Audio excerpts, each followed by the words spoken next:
Hi there, this is Michael Becker with Identity Praxis. I'm a member and strategic advisor to the Mobile Ecosystem Forum. I'm also a member of the MEFs Personal Data and Identity Working Group. In the MEF PD&I Working Group, we cover a wide range of topics, including mobile identity, the emerging personal data economy, the growth and application of people-centric regulations throughout the world, and we advise and align with the MEF on its annual Global Consumer Trust Study, and so much more. In our September 2021 working group meeting, we were really fortunate.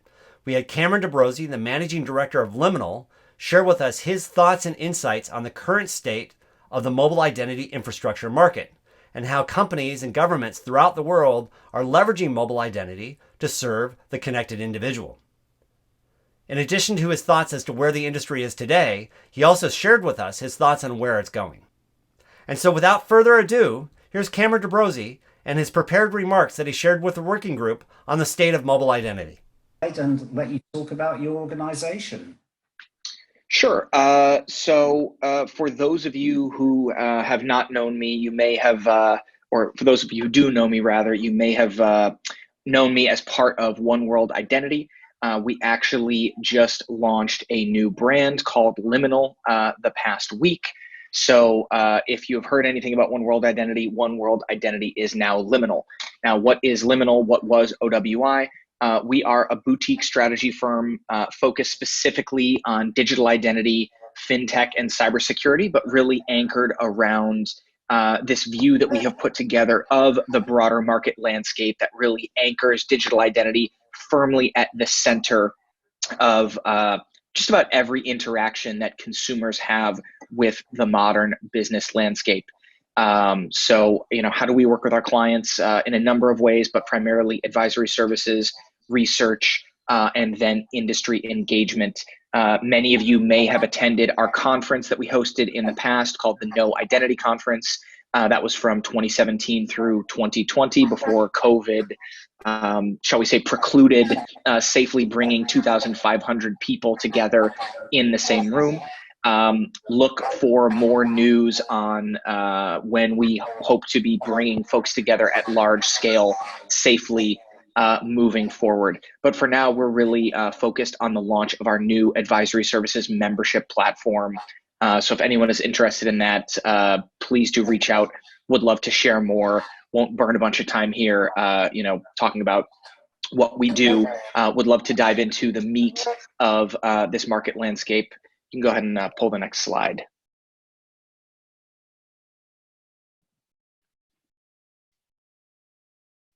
And just a quick plug here again, here are some of the amazing companies we've worked with. Again, in forging this view of digital identity, we really believe about more than anything, knocking down these silos between industries that have persisted, in our opinion, for too long around digital identity.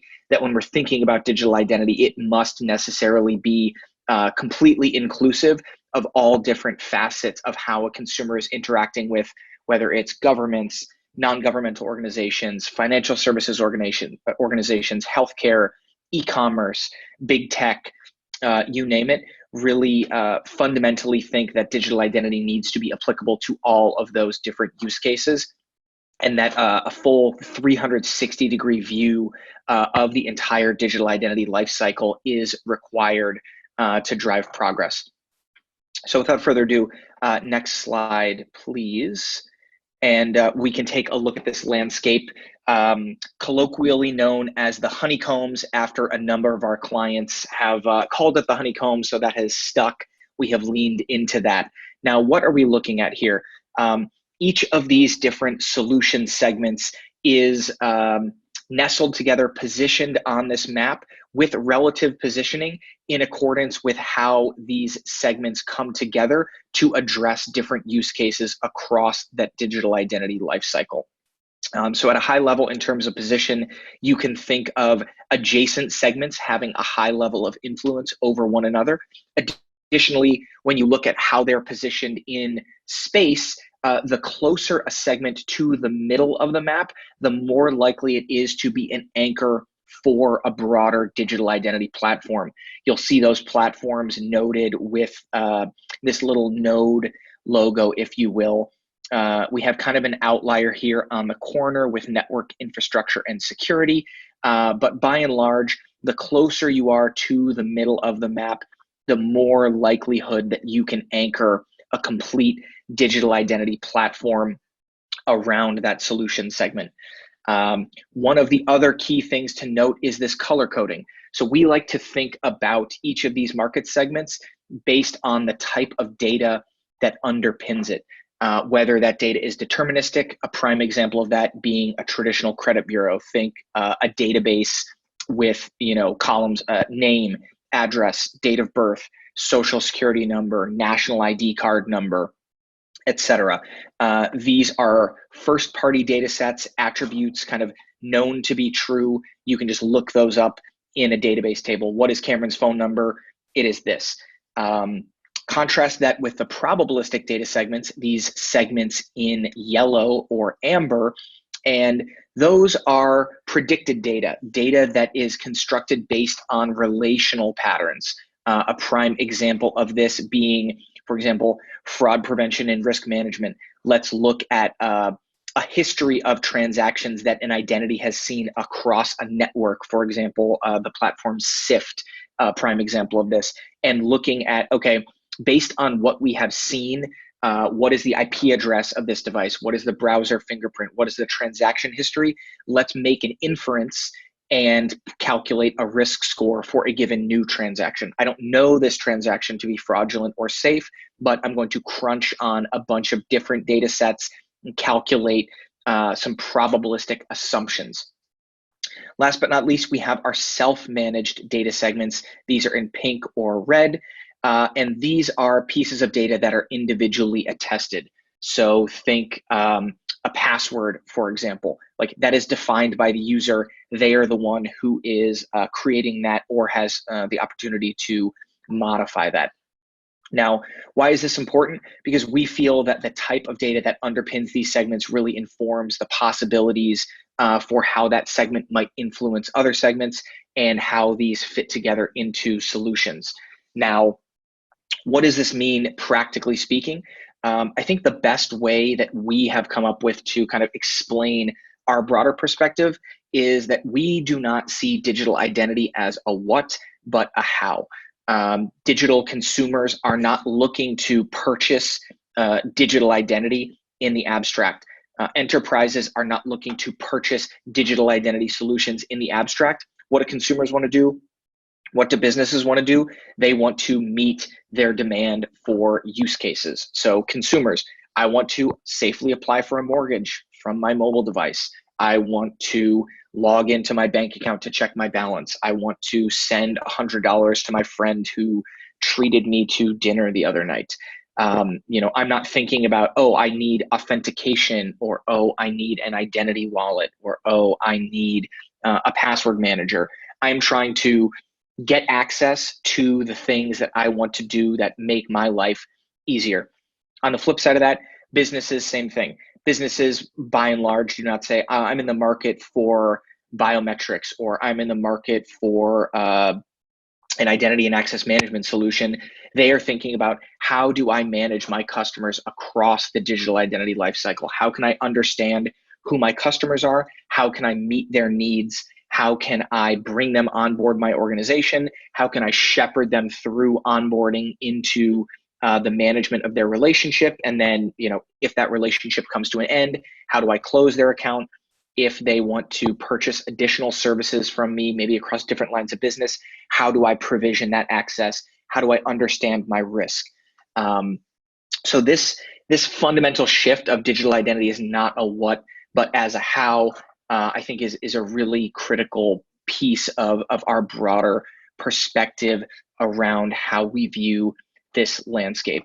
Now, the easiest way I've kind of thought of to make heads and tails of how these solution segments fit together, and the fact that solution segments do not align one-to-one with these hows. Think about a bank, a FinTech that is looking to launch, and they're looking to understand their digital identity infrastructure. They are going to piece together their platform by almost drawing a snake or tracing a through line across multiple of these segments. So if you're spinning up a de novo bank from scratch, what do you need? Well, you need some regulatory compliance and transaction monitoring. You need KYC and entity verification. You're going to pull in data around the identities of the people you're onboarding and their financial profiles from a data aggregator and credit bureau. You are going to leverage an identity verification and document verification solution to understand the identities of those consumers who are coming in, so you know who to look up from that credit bureau. You are going to engage with a fraud prevention and risk management platform to understand on a transaction basis, is this transaction fraudulent? You are going to leverage a mobile identity and device intelligence platform to understand the risk of the mobile device that is looking to create that account. You are perhaps going to leverage biometrics in conjunction with an authentication solution to re-authenticate those users once they have come into your platform. This is all going to be anchored around a customer identity and access management solution, which necessarily is going to interface with your workforce identity and access management solution, how your employees are accessing that customer data as well. So you can see, even though this is kind of, in the macro sense, a single use case, which is how do I, as a FinTech, understand my customers and understand the risks they are presenting and mitigate them, we are tying together a number of different individual solution segments. And as it stands right now, probably stitching those together with my own proprietary technology stack. I need engineers, I need resources that help me bring all of these disparate solutions together into my digital identity platform. Now, what does that mean for the future of the market space? I think you may have picked up on the fact that we see, if you think about almost a gravitational pull towards the middle of this landscape, that the necessity of solutions being tied together to meet these use cases across market segments is going to necessitate consolidation, interoperability, partnership, or acquisition as we move towards a more unified view of digital identity within the enterprise. I think just in looking at what we've seen in terms of transactions in the past 6 months alone, you are beginning to see some of these transactions, bring this gravitational pull into the forefront. You see Okta, a customer identity and access management and workforce IAM platform, buying Auth0. You see identity verification and document verification platforms merging with fraud prevention and risk management platforms. You see Equifax, the data aggregator and credit bureau, going out and purchasing Count, an adjacent market segment. So as we think about how these enterprises are viewing the future of this landscape, you can start to call out trends that show this inward pull as solutions become necessarily more intertwined to meet these use cases. Cameron? I think I'm back.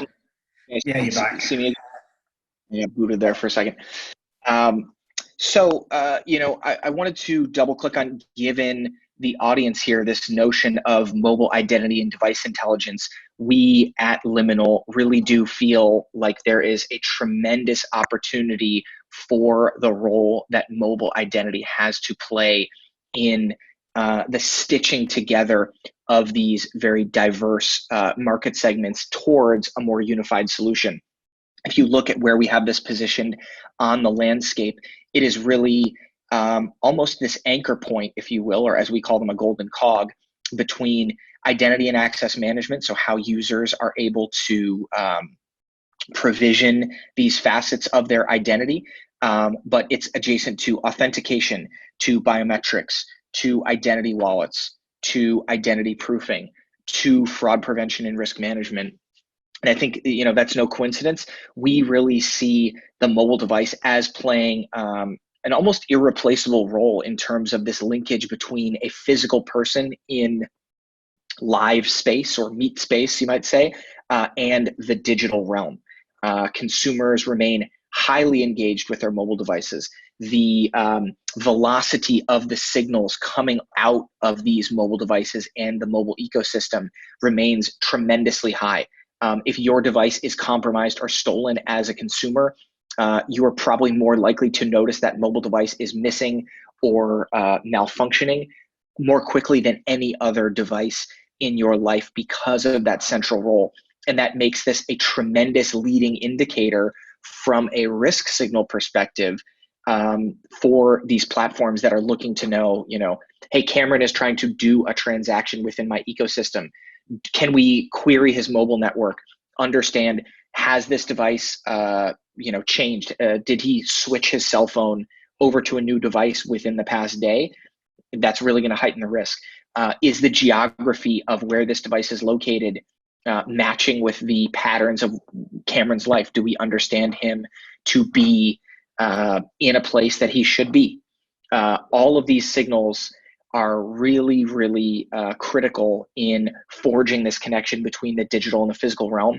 And we feel that mobile identity is in many ways irreplaceable in this regard because of the velocity of those signals kind of coming out of the mobile ecosystem. I know I've been talking a lot, so I do want to open it up for any questions if anyone wants to take a deeper dive into any of these notions that I've just put down on the table. Yeah, Cameron, I've got one. Thanks again. I'm excited we brought you here from the last talk we had.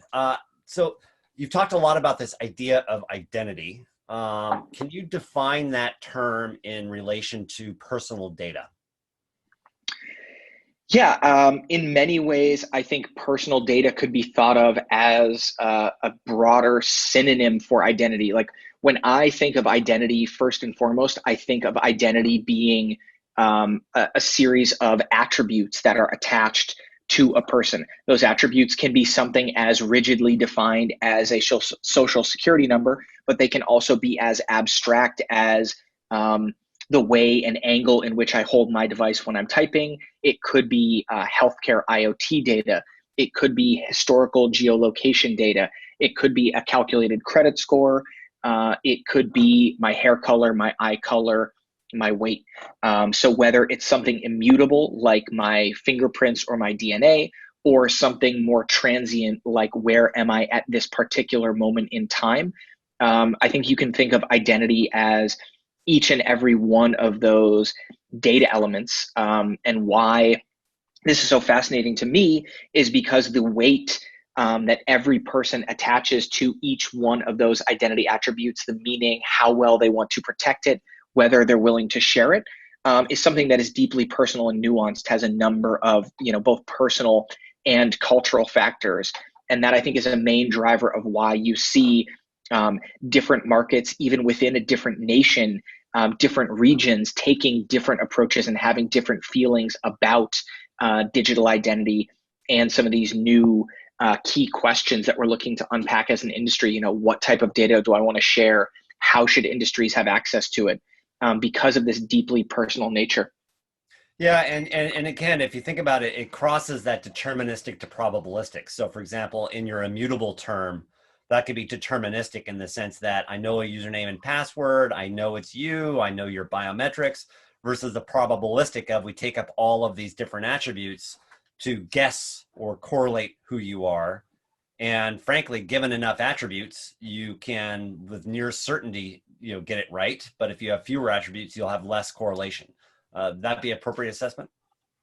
Yeah, I think so. And I think we are seeing more and more of the terminology of kind of the ad tech, MarTech space in terms of those early identity graphs that they put together to understand, okay, what is the relationship between these devices and can I tie them to kind of a legal identity? This notion of precision versus recall, how many attributes do we need to get to a point on the graph where we can hit what we feel is a high level of confidence about what this identity is. And I think that's no mistake. We're continuing to see this market segment of identity graphing and resolution kind of push inwards towards the middle of this landscape. And some of these concepts that, again, were pioneered specifically for marketing and advertising being brought to bear for different identity applications because of the power of these graphing and resolution technologies. Well, and again, going back to what you said earlier too, a lot of it's, I think, revolves around risk-reward ratio, right? In the sense that depending on the reward that I want to get to the risk that I'm exposed to in determining your identity will determine how far I need to go down that path. So if it's $10, yeah, I'll get 70% right. If I lose $10, it's not the end of the world. If it's 100,000 or 1,000,000, I'm going to really need to know who you are. And I think that's the spectrum, I think, that plays into that. And so risk reward is not part of the decision, yes? I think we are seeing leading platforms take that into account when it comes to how they are balancing, what I think of in many ways, some folks want to think of as a seesaw, where you have level of assurance on one end and level of friction on the other. And the notion that they're inherent trade-offs, like the more assurance that I get, the more friction that my user needs to be subjected to. I don't necessarily think that's the case. I think we are seeing the solutions that are best in class be able to raise the overall level of assurance without putting undue amounts of friction on the user.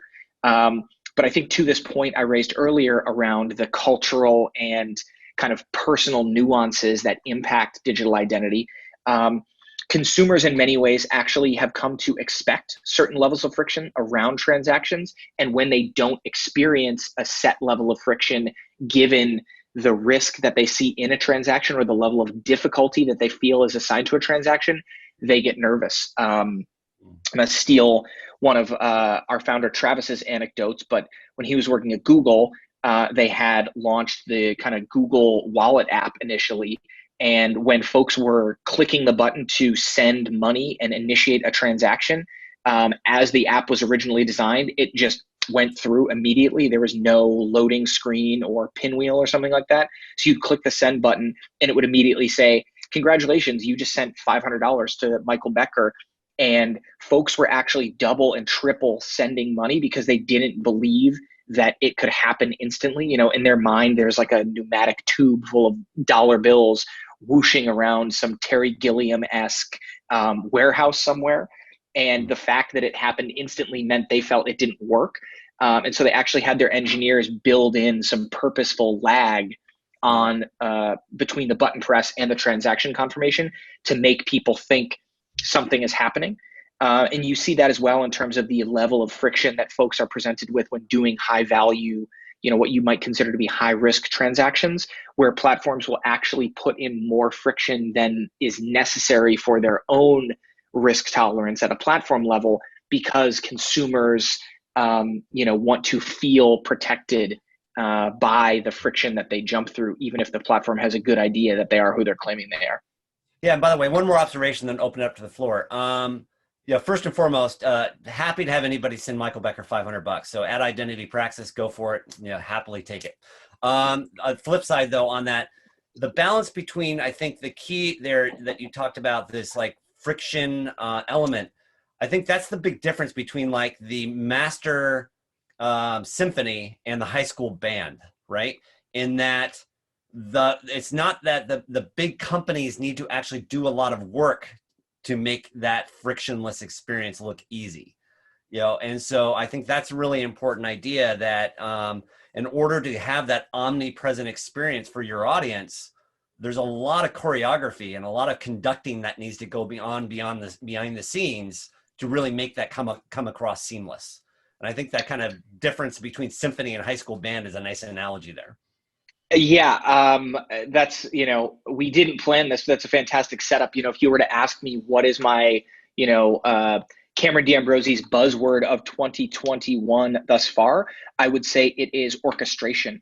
The platforms that we are seeing raise tremendous amounts of money and drive, unicorn plus valuations are the platforms that enable orchestration. Now, what do we mean there? It's funny that Michael brought up this analogy of an orchestra, but orchestration, we define it as the ability to sit on top of a very diverse set of data sources, a diverse set of inputs, and orchestrate between them, seamlessly ingest whatever data points and identity attributes we need to facilitate a given transaction while optimizing for cost, optimizing for friction, optimizing for internal process efficiency, and deliver value to the end consumer by finding that best path forward. And then on the enterprise side, this notion of orchestration also helps them build in redundancy in the case of an outage rather. It helps them minimize their engineering integration costs because you can have a single point of integration that still gets you a global reach. So when you want to launch in new markets, you don't need to re-architect your entire platform. And also builds in a high degree of flexibility when these winds change and when a new digital identity attribute, method of authentication, biometric modality becomes available. You can seamlessly integrate that in to your platform without, again, having to re-architect the whole thing. So funny that you brought up the orchestra, because I think orchestration is one of the most critical pieces of technology that we're seeing impact this landscape this year. Hi there, it's Michael again, and I hope you enjoyed that session as much as I did. I thought Cameron was absolutely fantastic. For MEF members, if you really enjoyed it, you're going to love the member-only Q&A we had following Cameron's prepared remarks. Go ahead and log into the MEF website, go to the PD&I working group section of the site, and then look at the September working group meeting recording. If you're not an MEF member, I encourage you to become one and to join the PD&I working group and then work with us to help steward the industry forward as we look to the evolving application of personal data and identity throughout the world's economies. Well, with that, I hope to hear from you soon, and if you have any questions, please reach out to us. Thanks again. Bye.